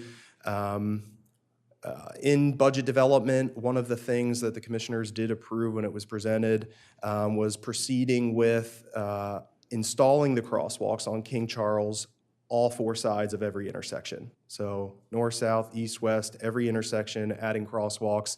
But they did defer on making any type of decision related to converting or changing the parallel parking to angled in, or maybe picking a style of crosswalk that we wanted to do. If we wanted to do bump outs or we wanted to do something else to slow traffic, they did defer sort of a decision on that until this was referred to this committee for discussion and consideration. I think that's really all I have to present at this time, but I am here for any Evan, questions. do you have you may pictures of the bump outs? I Saw them somewhere. I forget where I saw them. let me see if I can find them. And currently, the road is how wide 60 feet. again? 60 feet. by Yeah, my I think house. it varies a little bit. Yeah. That's wide. And there is angled parking. I should say, I wrote a letter in response to this. I won't use the word violently, but close to against angled parking on King Charles Street. I think that would turn this into a parking lot with a 25-mile-an-hour speed limit down the middle of it. I'm a little bit incredulous that it was suggested. I'd ask one question. The Rossi report recommended a bike lane down King Charles. What happened to that idea? I would have to look at the recommendation again. I don't know if it was to actually add a bike lane or consider adding a bike lane. It was considered adding a bike lane. Yeah, consider. So I think a lot of that also factors into what is ultimately done with parking. I mean, some of the concern that we had talked about at the time was if you do end up changing parallel to angled in, we are head-in parking only. That's so that we can read license plates for parking enforcement. If you add a bike lane behind an angled in space, some, argued at the time that that's a lot more dangerous than parallel because, they don't have the side view mirror where they can look and see if a bike's coming. But ultimately, adding a bike lane there was, again, something that we didn't offer any type of decision on at the time. Can I go back again a few years? Previous study indicated that King Charles would be an excellent area for a bike lane that runs along the sidewalk with the parking backed up so that you would park in a parking space, and between the sidewalk and that parking space, there would be a bike lane on both sides of King Charles. In front of the cars. In front of the cars, on right. both sides, so you could, you would be out of the traffic lanes. Now, that can only happen on that lower part of King Charles. That's where the tricky part comes, because you can't do that from Hickman Street to Rehoboth Avenue. There's not enough space to do that. But on the lower part that Evan's talking about, there is enough space to put a bike lane next to the sidewalk all the way to the lake on both sides of the street that would and be- still have sufficient traffic. And that would be worthwhile, because in the long run, we would like cars to go down Hickman or down some of those side streets to the beach and not come downtown. So it would still be useful. even if it I wasn't just am all the way. bringing that back because that was, That was the Rossi reports. Again, it wasn't, it was a, please consider. It wasn't a recommendation, but it's okay, definitely well, in there. this was recommended years previous to the Rossi report as a way to take bikes safely down King Charles because of the parking. Well, and that would be, that would be part of an overall plan to get bicycles off of Bayard Avenue. Evan, Or where there's no bike lanes, I mean, basically. Yeah, well, I mean, Bayard Avenue is frightening to watch kids with little 12-inch wheel bikes. And Scarborough's the same, just because of the way that the streets are. Yeah. It's not quite as bad, but yes, Yeah. it is the same. Evan, in the budget that you discussed for these crosswalks, was there any discussion about the lit-up crosswalks as far as hitting the button and it lights and it draws people's attention to stop? Because I think they make a big difference. I mean, I see a lot of people having to stop for cars going by them while they're in a crosswalk versus the ones that have lights going. They tend to stop more for those. And I would think from a safety standpoint, also from a slowing traffic standpoint, they would be much more effective than just paint on the ground. Sure. That was not discussed at the commissioner level at the time. Again, they really had deferred some of those more detailed recommendations, I think, to this committee. I will mention, because it was brought up in the DELDA meeting, about those types of lit, signalized signs. Obviously, some of the concerns that we had heard when we put some of them in, but also that the state kind of echoed, was with the additional lighting at night in a residential area, eventually you could, get some complaints about that. But I know there's, creative solutions. You'll see, I think it's the Philadelphia airport, other airports where, a lot of people are coming out of the terminal gate or baggage claim area and they're going to the parking garage or crossing a street. They do have sort of lighting actually in the street. So it's a lot lower. It's really focused on giving notice to drivers as opposed to just anyone in the area being a little bit higher up, bigger, brighter. But again, no formal discussion was done on I those just types have of recommendations. one comment. I agree with Collins. The angled-in parking, I'd hate to see that along King Charles. It's just, because I cross King Charles quite often living on Newcastle, and when you cross up by the church, you just can't see. You have to physically get in the street. Right. I drive slow through this town, but again, one day I pulled up and I looked both ways on the car, and then I proceeded out, and there was a car coming. I just couldn't see him because of the angled parking. You have to get in the road. Yeah. I don't like it.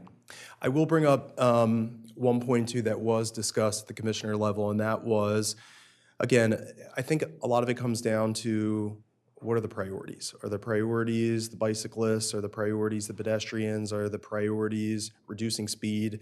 Or, is it a mix of all of those things?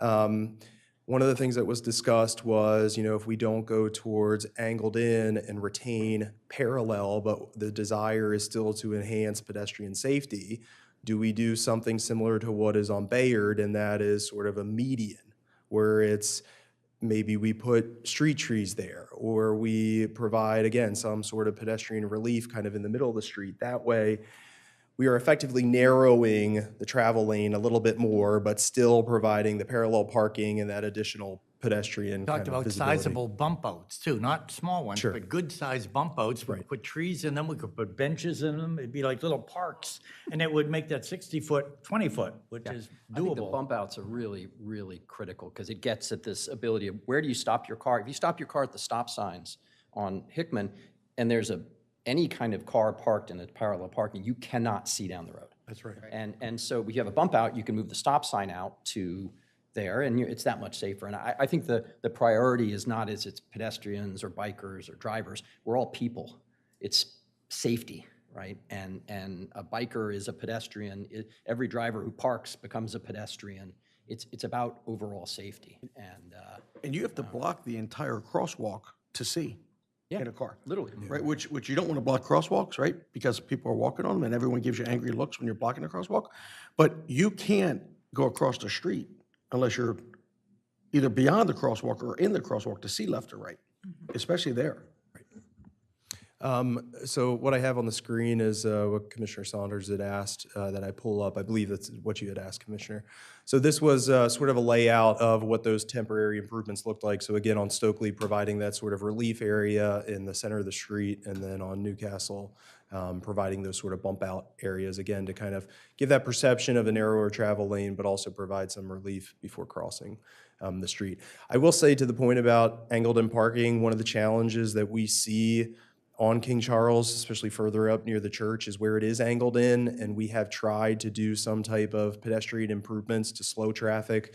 One of the things that we've done, we've added a crosswalk. We've also added silent policemen, which are sort of the signage that you see in the center of the street to kind of grab drivers' attention. Well, inevitably, when people are angled in parking and they're head-in parking, when they back up, sometimes they don't see the sign and they run over it, and we're constantly replacing them. But at the same Or a small time, child. and you don't want to put it too close to the intersection where now a vehicle can't make a turn, over because all of a sudden the sign's too close to the intersection. So it's a balance we've tried to play here, but that's just another challenge that we have with some of the angled-in parking as it exists today. I'd love to see, this was one of my questions on the extending the backed-in, because I think the backed-in parking is a problem. It is, but the correlation between crashes and the angled parking throughout the city, and I just looked anecdotally at the Rossi report. I didn't have the data to be able to look at it, but it looks very much like any street that has angled parking has more crashes, and I think they're directly correlated. Is going to be my guess, or maybe I'll make this strong. Because you just can't see when you back up, and you can't see when you've got two big cars next to you. Sure, Rehoboth Avenue is number one. Absolutely, absolutely. But I bet the areas of Rehoboth Avenue with the angled parking are worse than the areas where there's parallel parking, right? So I think to suggest more angled parking, you are suggesting less safe I don't think anybody here No, is going to go I'm not that saying way. it is. I just was surprised with the report that gave three options, one of which was that. So. I imagine they were trying to get the most spaces that they could, and I can understand if they're coming from out of town and they're not familiar with our culture, that they think that more spaces are better. Many of us that live here don't think that. So I have a question, Evan, budget-wise, because that's what you're in right now. I'm assuming if you would consider bump outs, there's all different kinds of bump outs. Planters, I mean, something that can be maintained. I would volunteer on my corner, but what I'm basically, what do you need from us? Because what I'm gathering from this group is to rule out the pull-in parking on King Charles, but figure out traffic calming ways to slow people down once they get past the church. Right. And having had a driver go behind me when I'm trying to cross Hickman Street, if you don't have bump outs, the drivers are going to take the shortest distance to make that turn, and it doesn't matter who's in the way. So, yeah, and I think we could incorporate the original idea that you and Colin said about the bike paths on both sides, and we'd still have 40 feet. And then we could easily do 8-9 foot bump out. We could do good sized bump outs, big enough to put a bench on and a tree, like a mini park almost. I mean, I'm in favor of absolutely of researching, at least knowing what the possibilities. Sure. How about you guys on this end? I mean, I think if you were able to do the bike lanes on the inside, like you're talking about, it would narrow the street, for one, so it would accomplish that. B, it would give us, in a long-term forecast of getting people off of Rehoboth Avenue on their bikes, their scooters, getting into work, it would create an avenue for them to get to work, to get into town. And I think aesthetically, it would look good as well, and you wouldn't affect anything. So I think it's a great idea. The only problem is what happens when you get to the church. Now you're, It's no worse. yeah, If now you're you're on at your a dead bike, end. it's no worse than it is today. Exactly, So, yeah. you know. Yeah, now you're at a dead end. Yeah, yeah. But that's the only caveat I would say is that becomes a challenge. But I mean, like you said, it's no different than it is today. So at least we would have a mile of good and not no miles of good. I mean, you know, at that intersection there between the churches, you know, that's maybe a place where you need a big sign that says road narrows. So if you put the bike lane on the inside, I've seen this in Washington DC also, but if you have bump outs, you have to have a cutout for that bike to get through, right? So You would- you i- would is that a hazard? Is that a hazard for the guy hitting it with his pedal? I don't know. I don't know. I don't think so. I think the bottom line of it is a bicyclist using it. If you have, I mean, think of the bike path that goes around different places. If you have a wide enough lane that the bicyclist can use their lane, and yet the bump out goes to the left of them. So, I mean, and if you have different kinds of bump outs, I mean, you don't have to have a permanent concrete 4-inch high bump out to make it work. All you need is something visible that makes the driver go, well, I can't drive over that. I mean, that's the bottom line. So I guess what I'm hearing is, can we send this back to you to come up with, we're rejecting A, B, and C and come up with the D? I think so. So, you know, I think we need to take a little bit more time just to look into it, and maybe, you know, I can brainstorm some ideas with the Rossi group and come back. You know, and we can talk about at what point, you know, it might be appropriate to get sort of support from the commissioners, because obviously as we work with Rossi group and develop concepts and ideas, you know, it's going to cost some money. You know, one of the thoughts that I had too is, as we look at parallel, but maybe a bike lane next to it, you know, going back to the overall desire of safety, I mean, how are we delineating, you know, those vehicles to remain in the parallel, not pull over into the bike lane, but also allow for door clearances to open and things like that. So I think there's a lot of details that, you know, can be explored. But I think overall, you know, a lot of the feedback that we've heard today is at least kind of retain it as much as possible now, consider things like bump outs, which again, from the survey, a small majority of the respondents supported that. So I think, you know, we can work with the committee, take time to kind of further flush out what that recommendation looks like. But, you know, for the purposes of getting something done this summer, you know, the staff will proceed with striping the four-way intersections with crosswalks. And then, you know, I think improvements like this are something that we can definitely They consider. wouldn't be in the future. wasted anyhow. That may be incorporated into the new plan regardless. Yeah. Thanks, Evan. Two quick thoughts. The first is on the median. I think the law says you stop for pedestrians in a crosswalk, so I never understood how the median actually created safety. If anything, it gave drivers an excuse not to stop when you get into the median. Drivers should be stopping for you anyway. And also with particularly the way the median was built with the little plastic barriers, it gave you no perception of safety. Right. You know, somebody knocking that over was going to knock you over. Second thing, maybe this is the right time to reveal, Mike and I have been talking about a bike network plan for Rehoboth. And we've spent some time talking to some people and putting something together. And so just a warning that's coming. Its goal is to try to give an alternative path to the major points in Rehoboth to get people off of basically the state roads, which are the busy roads. And you're never going to get all of the traffic off of it, but given a safe, well-marked, well-planned, direct route to these things. And so that's something that will be coming around at some point soon when we've gotten feedback from Maybe the people. next meeting, if you. It could be guys if have it ready, people yeah. would like to. It's not a hurry. It's a long-term thing. And, you know, so Does that include getting, removing sharrows from the state roads? I haven't thought whether it would remove it or not, but a bike's going to bike where a bike is allowed to bike and will bike, and so people will still bike down. The point of the sharrows is to show a bike where it should be on the road such that it doesn't get doored. Nobody knows that. Yeah. But sharrows have mixed views in the biking community. A lot of people don't like them. Yeah, So. I mean, if you ask this distinguished group of people, I suggest to you that a very small percentage actually know the purpose of a sharrow, much less what a sharrow is. I thought it was a Spanish dessert. Sure, do you eat Is it on your menu? You make my point. Italian restaurant.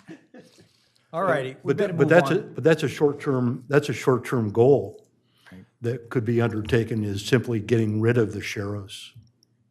Yeah, again, those are on state roads, so I probably has to be a conversation with them. Right. But sharrows have a mixed in the kind of literature around this stuff.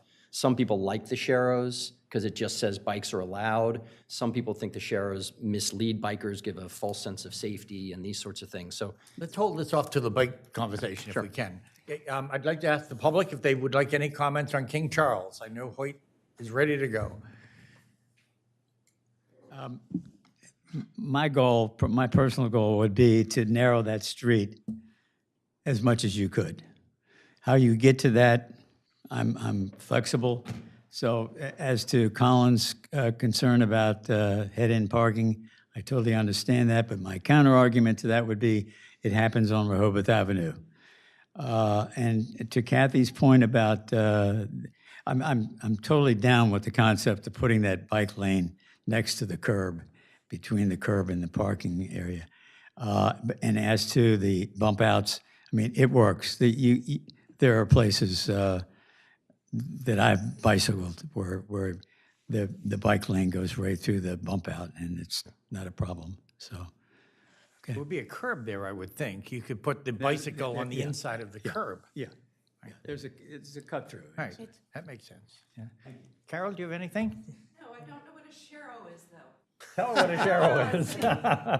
it's a dessert on Mike's menu. in Yeah. And tell her how to spell it. I don't As you drive down Rehoboth Avenue, you see these chevrons with a bicycle underneath. On the street. So you don't even notice Bike it. on the road. It's a picture of a bike on the road. Yeah.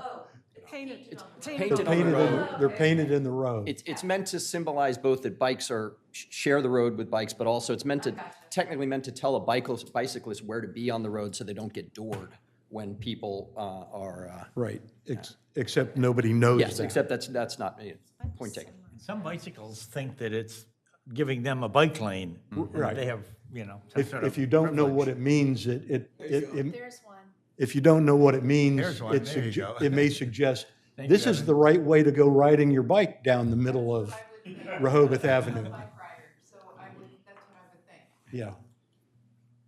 I think the other consideration, without downing sharrows completely, is their original intent, because bicyclists have the right to ride in the middle of a road.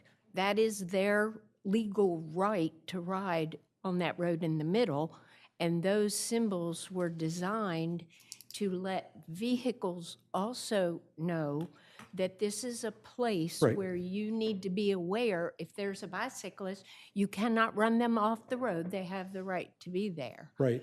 So they have a dual purpose. Except that requires a multi-million-dollar educational process so that everybody knows that. Okay, let's hold that off for the bicycle discussion. We're all set with the public. Is there anything else, Evan, that you want to add? Are we good? All right, we can close that subject then, and we'll see you at the next meeting or whenever you think you're ready to visit with us again. We'd be happy to have you on that. Okay, bicycles, funny you ask. One of the items that we had gotten permission from the commissioners to investigate was bicycles and all that falls under the umbrella of bicycles, which includes everything from e-bikes to lithium batteries to scooters to any number of things. Pathways, I know that Colin had talked about some pathways. How do we get our employees that are on bicycles to work safely without taking them down Rehoboth Avenue? So we have quite a bit of things to talk about. And I'm not proposing in any way that we talk about those today, but I would like to talk briefly about how we want to attack this. Do we want to bite off chunks of it and deal with one chunk at a time? I mean, I know it would be great to have some huge organic conception of bicycles and everything that involves, but I just think it would be too big. So I'm open to suggestions. Do we want to talk about pathways as one item and then perhaps talk about e-bikes as a second item and then bicycle safety to take everything else in? Or do you guys have some other feelings about it, how you'd like to attack the subject? Collins probably knows, isn't the state legislature looking at changing the the definition of e-bikes or, Codifying it and clarifying it at the moment, and it's not going to change it much from what it is. I mean, the big problem around the e-bike stuff is that people don't know. right? It's the Sharrow point. It's the Exactly. Sharrow point that the rules are actually quite clear as to what is an e-bike and what's a moped and what requires a driver's license and everything else. It's a enforcement and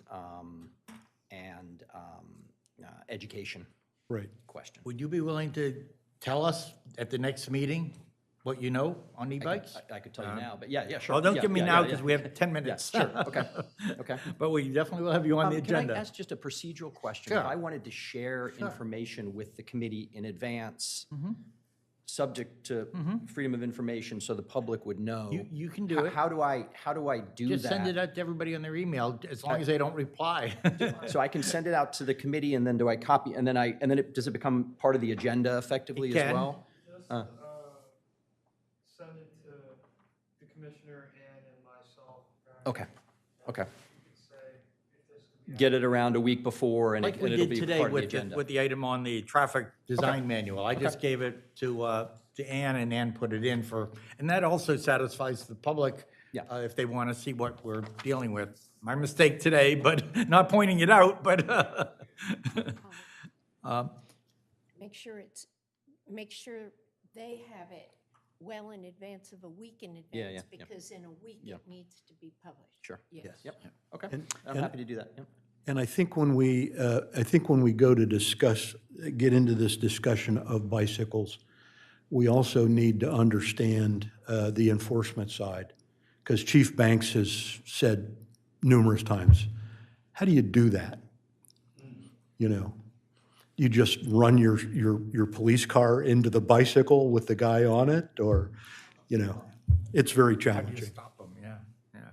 All right. I think we also need to keep in mind with this skateboards, scooters, we have a fairly, well, there's a number of employees who work in town. I've watched them park outside my house and grab their skateboard out of the back of the car to go to work.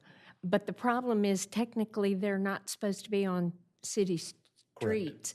So as we discuss this, we might need to familiarize ourselves with what the current regulations are for all of those types of vehicles.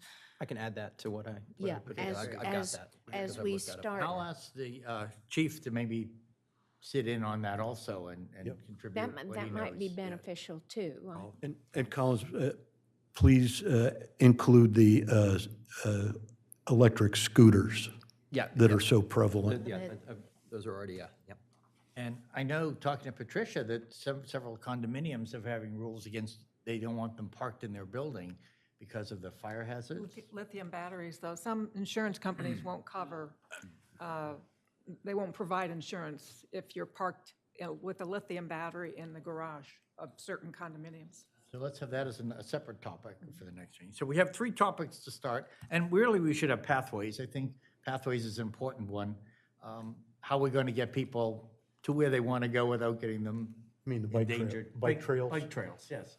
I mean, it seems to me there's easier ways than coming down Rehoboth Avenue. So have that gives me 4.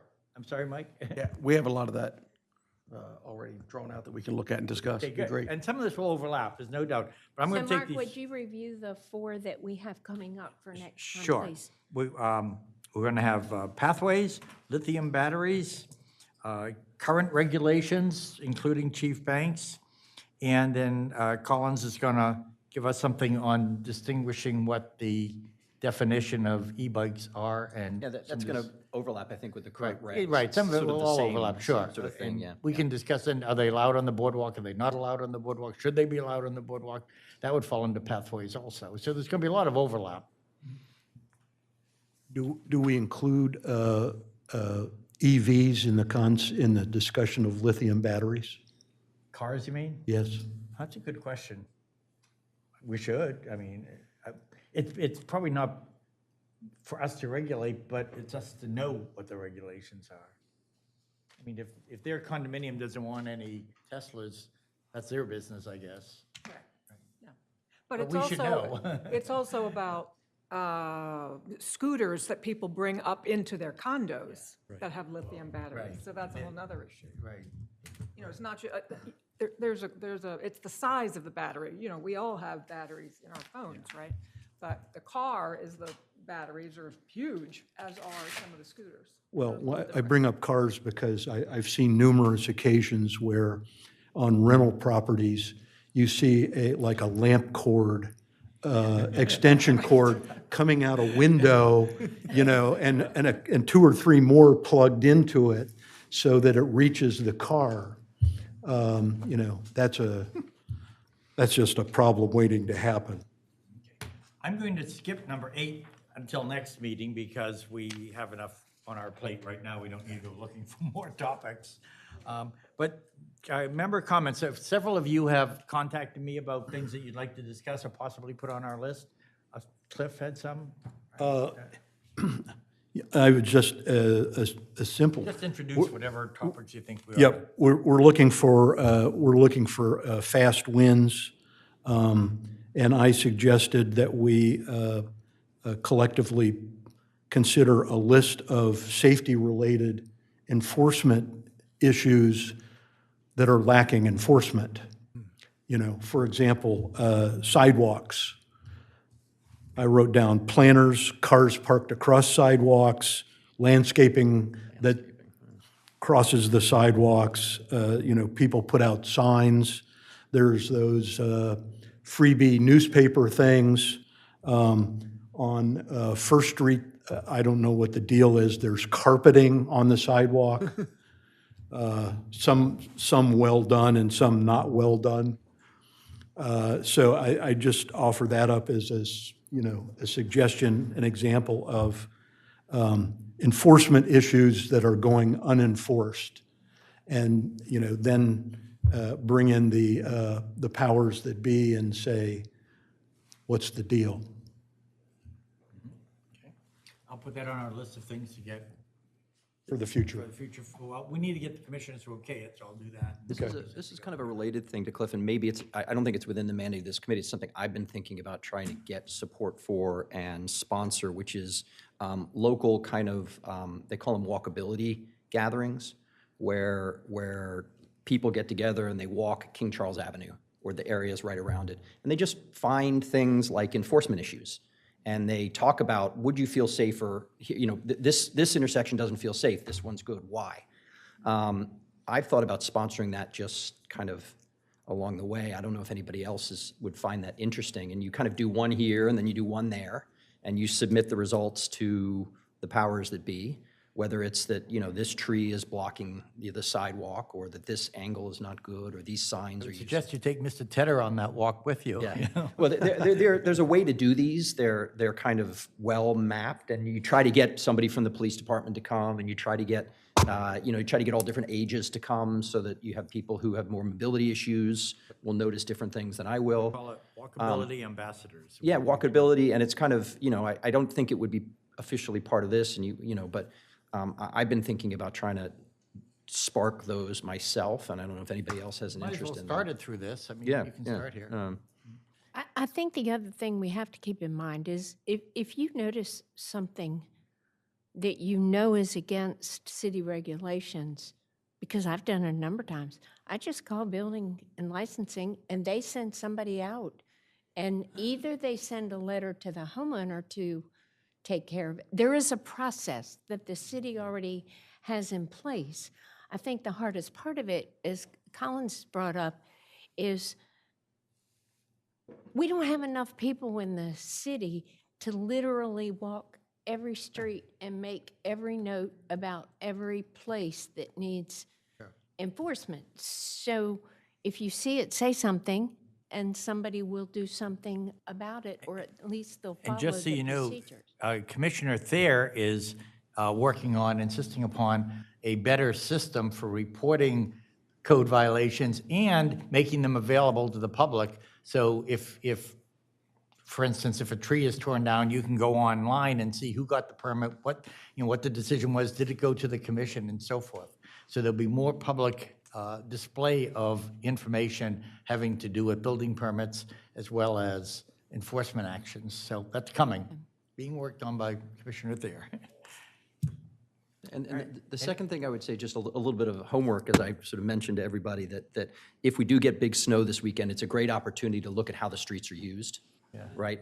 And so there's something called a snake down, which basically look and see where cars actually drive and how much of the street isn't used, because that's an opportunity to reclaim pieces with bump outs and everything else where streets are not used, number one. Number two, let's also think about public safety post-snow, because I think anybody who walks has been frustrated with plowing that just plows over sidewalks, plows in corners and everything else. And so any lessons we can learn from this big snow and perhaps put together and make some recommendations on along the way, I think would be interesting. So it's kind of a little bit of homework to the public and everyone to get out and use the opportunity to see how we use our streets.